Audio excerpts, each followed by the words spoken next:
maneno mabaya kisha semwa juu yako, huwezi kuyafuta hata ukajitetea toka asubuhi mpaka jioni.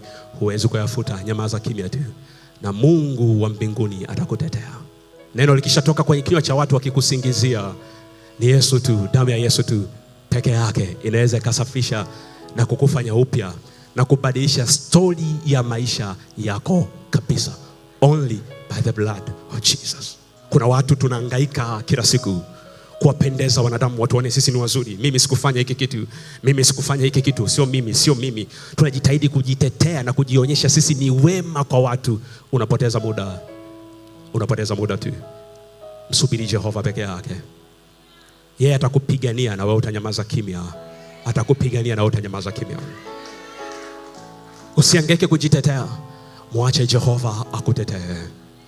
Usihangaike kujitetea kwenye familia yako kwamba mimi ni mwema mno, nimefanya 1 2 3 4. Muache Yesu akutetee. Muache Yesu akutetee. Muache Yesu.